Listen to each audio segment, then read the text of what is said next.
দেখুন, আমরা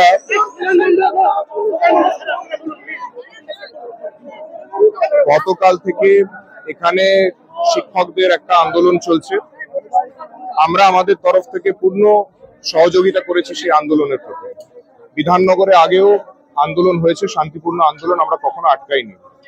কালকে বিকেল থেকে কিন্তু আনফরচুনেটলি আমরা দেখছি যে এখানে এপিসি সদনের কর্মীরা আছে, প্লাস পুলিশ কর্মীরা আছে, তাদের ক্ষেত্রে খাবার বা জল তাদের যাওয়ার ক্ষেত্রে আটকানো হয়েছে এবং ওখানে যারা আছে তারা খাওয়া দাওয়া পাচ্ছে না, কোনো কিছু পাচ্ছে না।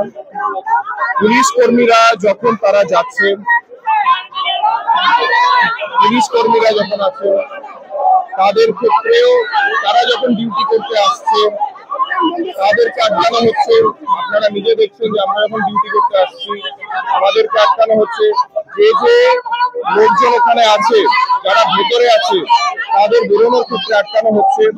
আমরা আবার বলছি, ভেতরে যারা চেয়ারম্যান সমেত অন্যান্য যারা স্টাফ আছে তাদের খাওয়া দাওয়া তারা পাচ্ছে না। তাদের মানবাধিকারেরও একটা ব্যাপার আছে। পুলিশের অফিসাররা তারা নিজেদের ডিউটি করছে। আর আমাদের শান্তিপূর্ণ প্রতিবাদে কোন রকম আপত্তি নেই, কিন্তু এই যে পুলিশ নিজের কাজ করতে, কালকে আমরা দেখছি সন্ধ্যে থেকে বহু অফিসাররা যখন ডিউটি করতে গেছে তখন ধাক্কাধাক্কি করা হয়েছে, তাদের আটকানো হয়েছে। যারা ওখানে ভেতরে আছে তারা যখন বেরোনোর চেষ্টা করছে তাদের ক্ষেত্রে আটকানোর চেষ্টা হচ্ছে।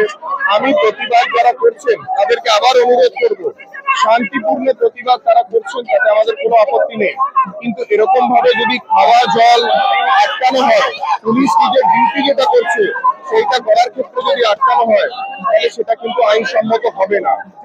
যারা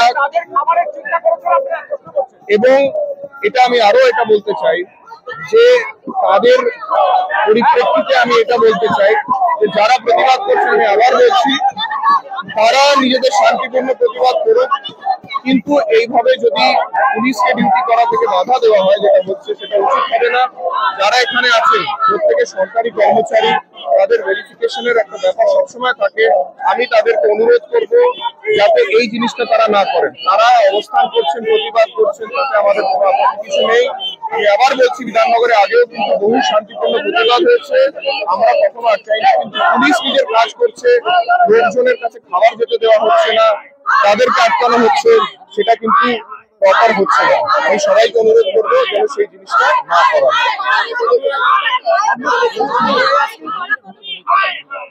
দেখুন, আমরা সবাইকে অনুরোধ করছি এই ব্যাপারটা যেন না করা হয়। তারা নিজেদের যা প্রতিবাদ করছেন করুন, পুলিশকে বাধা দিয়ে লাভ হবে না, সেটা উচিত হবে না। পুলিশকে যেন এই ধরনের হেনস্থা না করা হয়। আর এবং খাবার জল এগুলো যেগুলো আছে ফান্ডামেন্টাল জিনিস, সেইগুলো যাওয়ার ক্ষেত্রে কোন রকম যেন বাধা না দেওয়া, যেটা কাল থেকেই আমরা দেখছি।